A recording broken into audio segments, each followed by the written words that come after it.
Hi everyone, Shakti here, and this is the next video in my series that I'm making on an embodied journey through the Yoga Sutras of Patanjali for women. So it's getting really interesting. The opening sutras of hello, hi Brooklyn. So the opening sutras, right? They've set the foundations, the ground for us in terms of opening up our introducing what yoga is and what the Yoga Sutras are about. So just remembering at the very outset, the opening verses are that we begin our study of yoga with an open heart, an open mind, and humility as we step into the study of this sacred practice of self-actualization.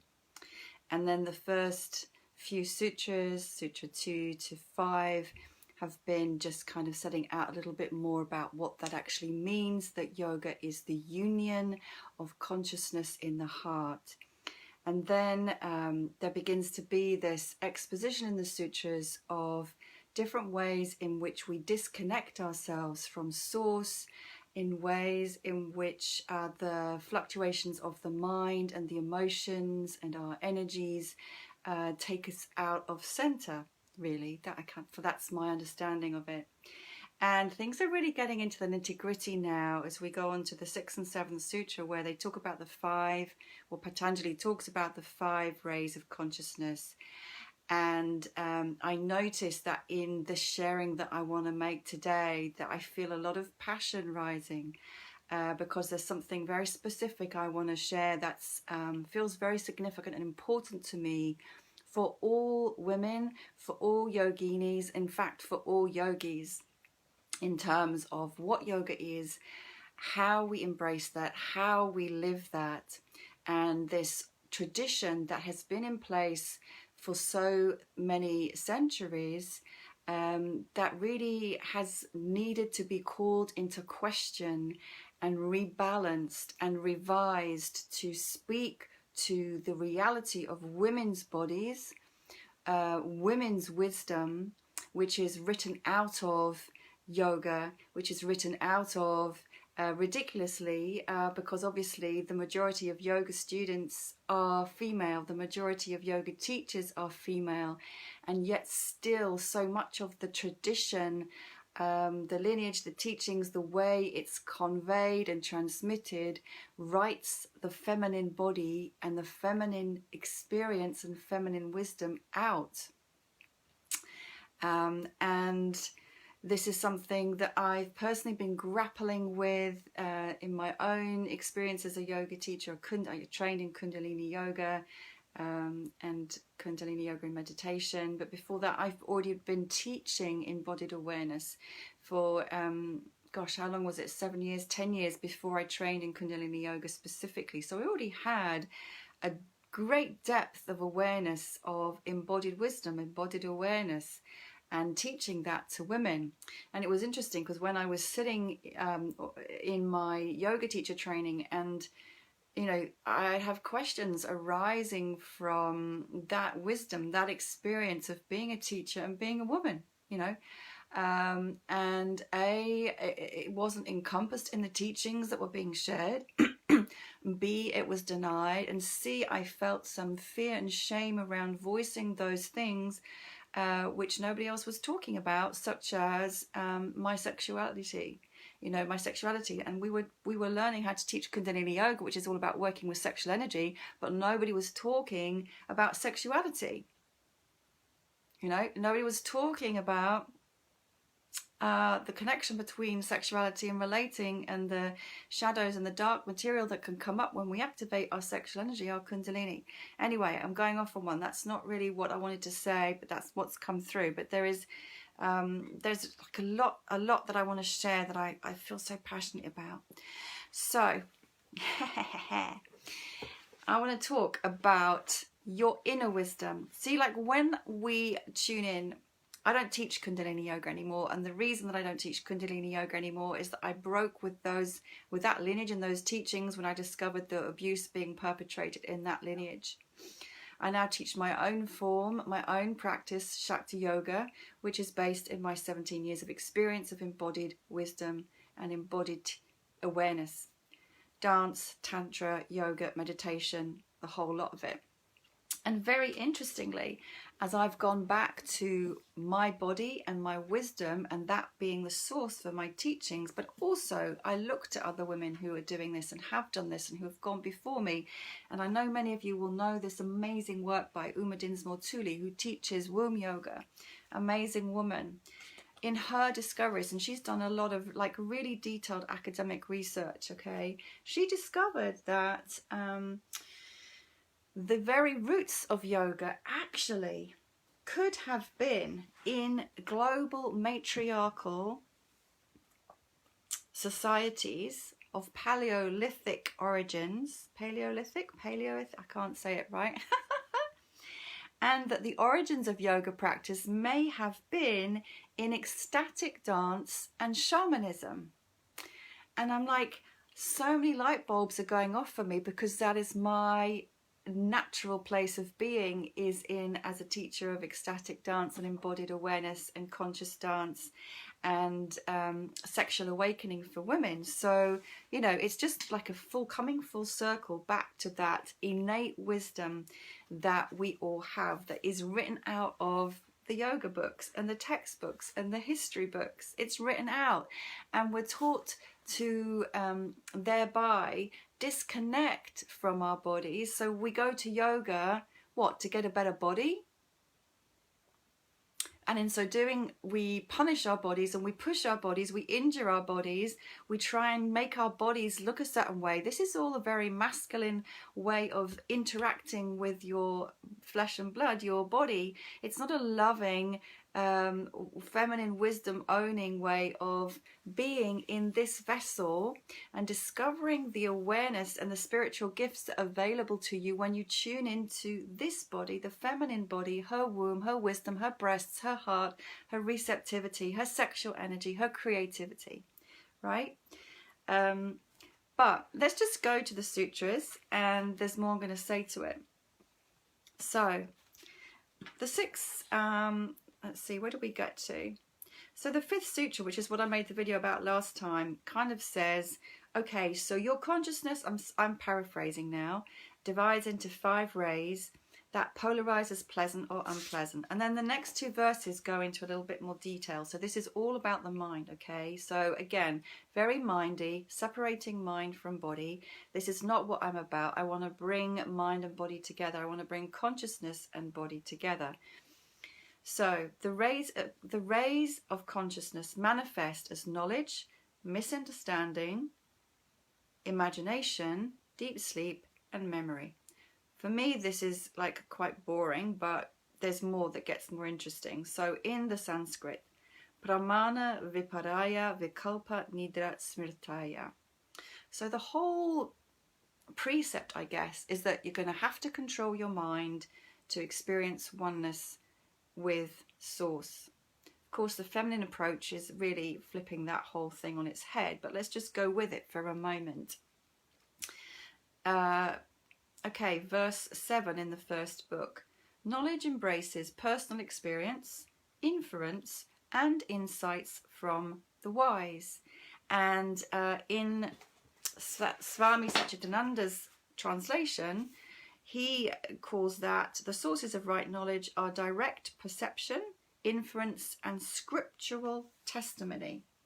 So basically that's saying that knowledge knowledge can be direct perception, so sense perception, inference, so for example, I see smoke, therefore there's fire, or the scriptures, the holy scriptures. So we get into the whole thing of the holy book and the authoritative teacher who's telling us what the truth is, who's telling us how to connect with God, who's telling us what we have to do to become holy, enlightened, awakened.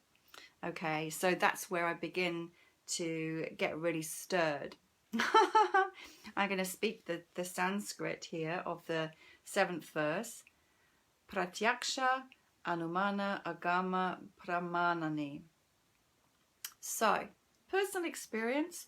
Okay, so we come into the body then, because you can't have personal experience without being in your body and using your senses.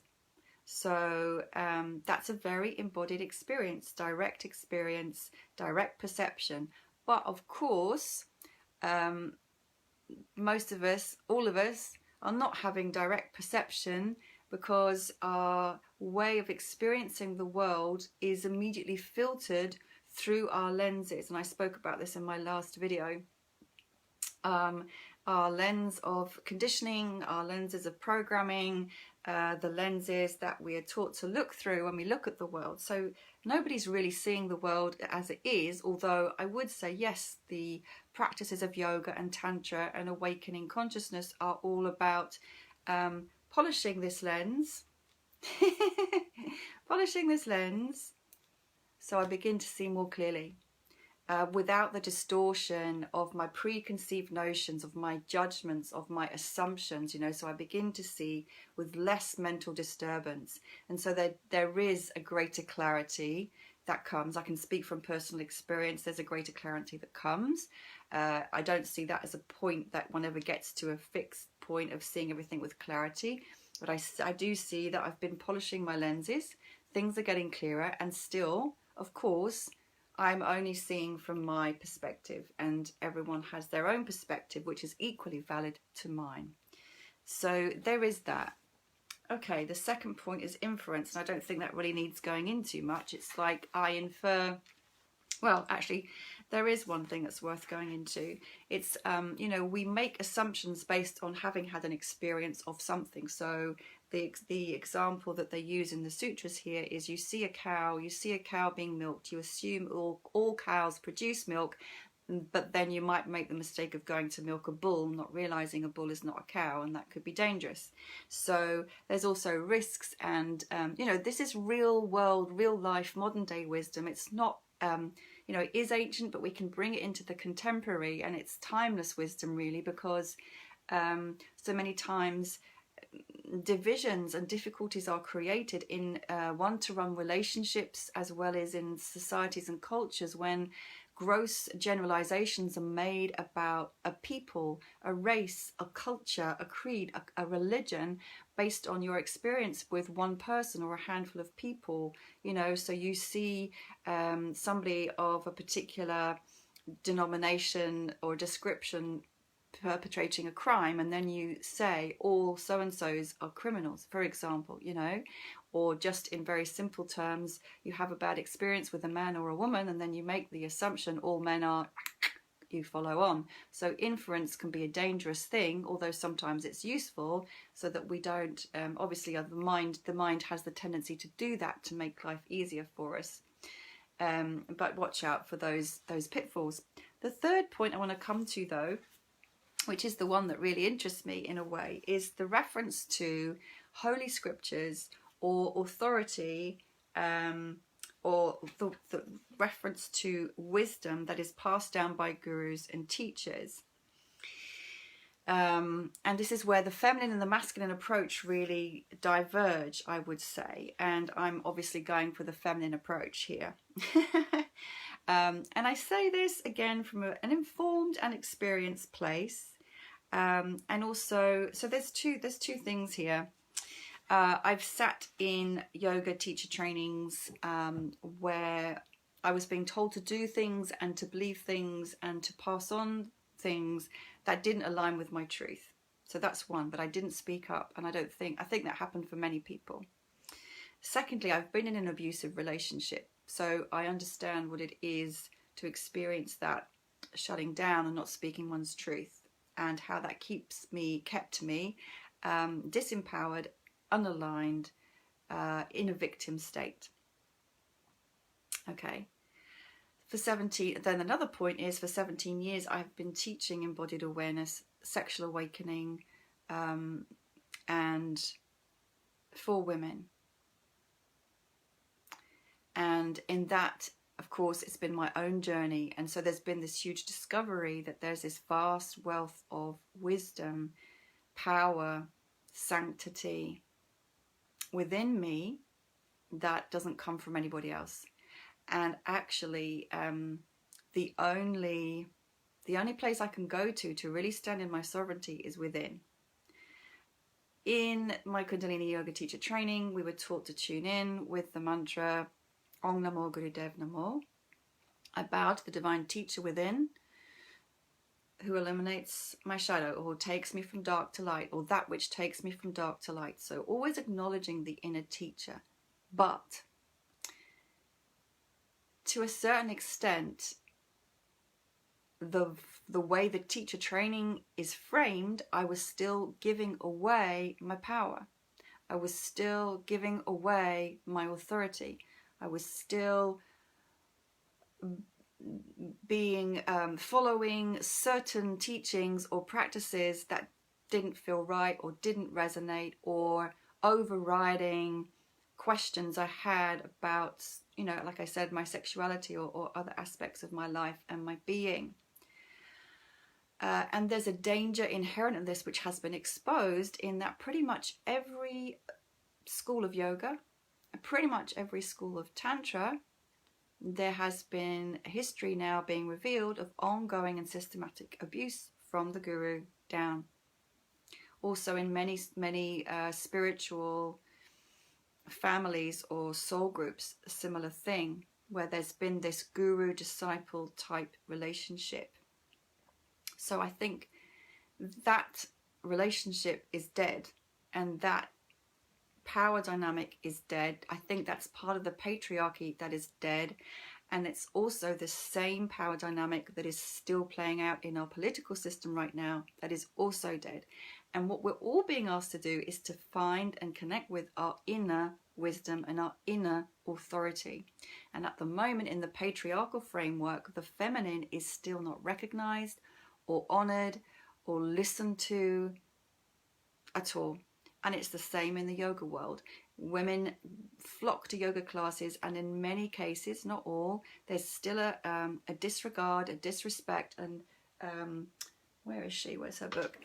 Uma Dinsmore Tully speaks to this about the 4 Ds. So disrespect, disregard, I can't think of the other one, and disconnect. So you disconnect from your body. You go there to be in your body, but actually you disconnect because you're not actually trusting your inner wisdom, your inner awareness. And the whole point of yoga is to wake up your awareness and be living as embodied awareness, as embodied light.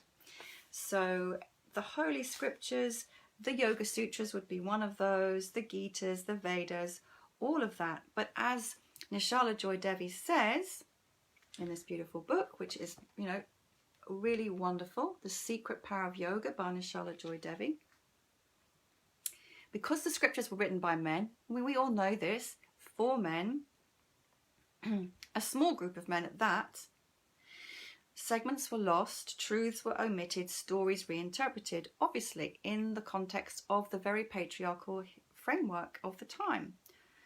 So it's often difficult for women to accept many of the scriptural concepts as truth because of their inherent prejudices against the sacred feminine.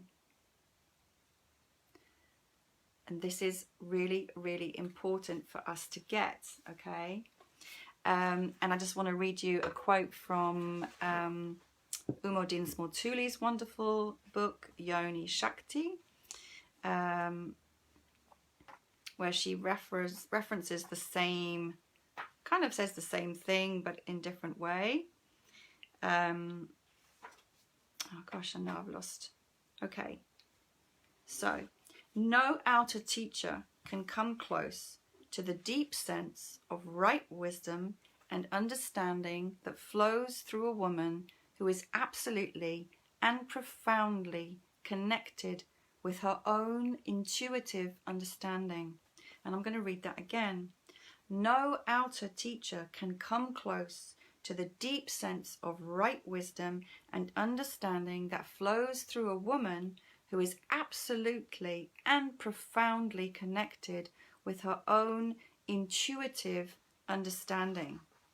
And this word, intuitive or intuition, has been completely missed out of the Yoga Sutras well, so far anyway, and their reference to knowledge or wisdom.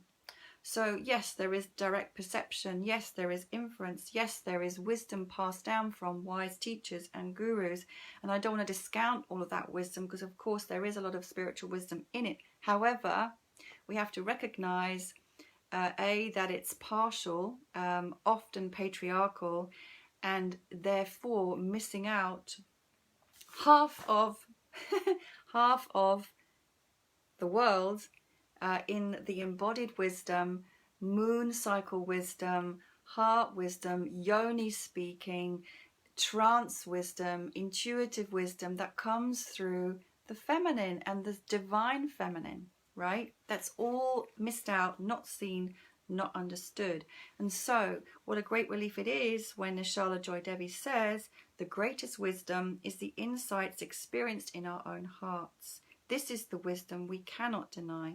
The more we trust and honor it, the more it guides us. And this is why in my own Shakti yoga practice, my emphasis is upon supporting everybody there to have their own embodied experience, to discover for themselves the right feeling, the right alignment, to become more intimate with their own bodies, with their own flow of energy, with their own flow of awakened energy, which is the most powerful energy in the world, right? Rather than me being this teacher on a pedestal who tells you the way it is.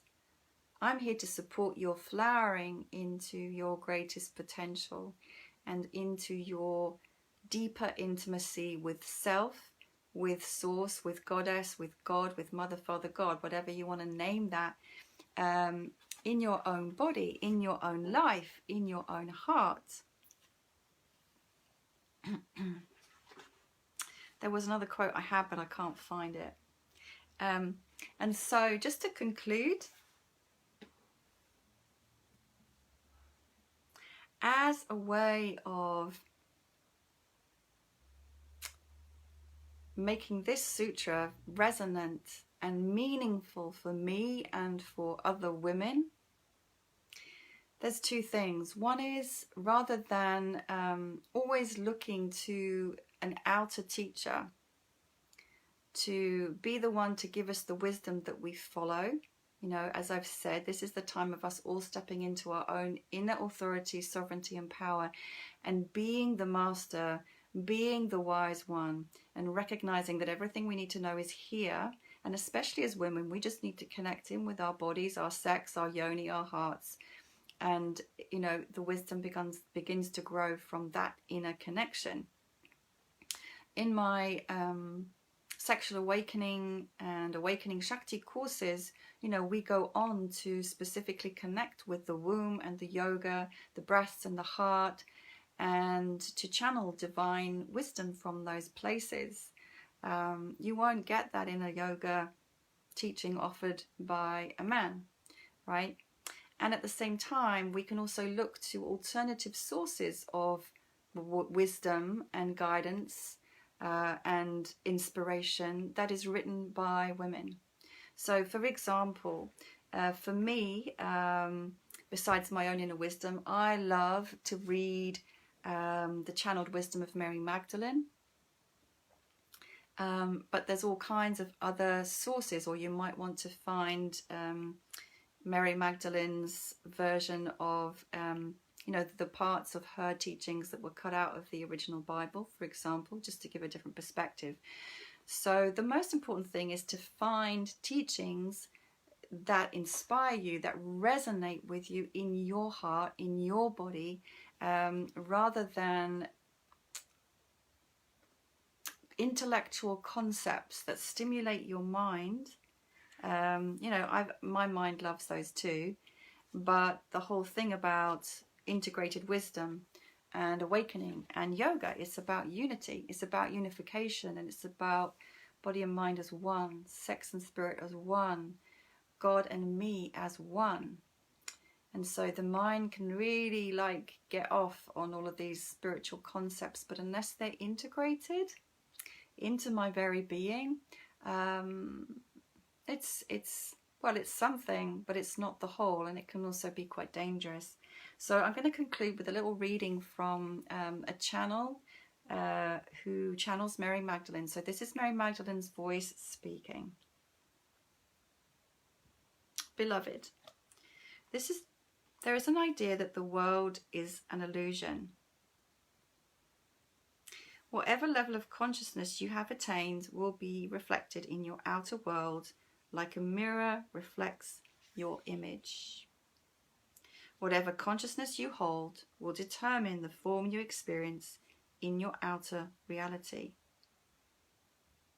You cannot merely think yourself into creating the kind of reality you desire. Your mind is an instrument of separation, whereas your consciousness is a force of unity. Your consciousness includes all of who you are. It does not exclude anything. It does not exclude your body, your emotions and feelings, your energy, or your external reality. If you try to think yourself into higher realization, such as thinking this is all an illusion, the result is you will repress parts of your reality, and whatever is repressed will have power over you. Its natural power will simply be active and unimpeded, and since it is being repressed, that power will work to keep you stuck, fixed at the level you're currently at. Your mind is not capable of growing into a higher dimension. It's important to understand consciousness is not the same as your mind. The key in all this is to be aware that the shift in understanding relative to the nature of our reality is a result of a natural process of growth and transformation in consciousness. In fact, the idea that the world is an illusion can be used in ways that thwart or obstruct the process of growth. It can be used as a means of denying what is, which is a way of denying your consciousness, since all that is a reflection of your consciousness, and whatever is denied stays stuck in darkness, not available to the light. Trying to figure out everything can be a trap that distracts you from the actual process of growth that will reveal to you all you need to know. You can be fooled by your mind to think that you're being spiritual when you may simply be thinking about spirituality, which is different from living a spiritual life. Do not use your thoughts to deny any parts of life. All life is to be loved and open to the light. Let the light transform you. You do not need to do it from your mind or from any other limited part of yourself. Open yourself to light, and the transformation will inevitably occur, and then the transformation will be reflected in your mind as well as in your world. This is the way it always happens. And if you want to accelerate the change, bring your love to all the parts of yourself and your reality. Love is the great accelerator. Open to light and charge the light with your love. It's that simple. And that is Channeling of Mary Magdalene by Mercedes Kirkle in her wonderful book, Mary Magdalene Beckons. So that's my transmission on the Yoga Sutras today, and it's getting juicy. So on Friday, I'm always teaching a live class, 9 to 10:30, where I talk a little bit about what I'm exploring in the sutras, so some of this and maybe some other stuff. And then we go into an embodied practice. We take this wisdom into our embodied practice with music, with sharing, with meditation, with juicy embodiment, which incorporates the round, sexy, sensual, flowing movements of the feminine with the linear, the angles, the strength and the flexibility. So everything's included, and as I say, the emphasis is on you finding your inner authority and moving from that beautiful divine place. So come and join me if you can. It's live 9 o'clock or on catch up for the next 7 days. And that's it. So yeah, thank you for watching, and I'd love to read any comments that you have, any questions that you have. I'll look below. Thank you so much. Lots of love.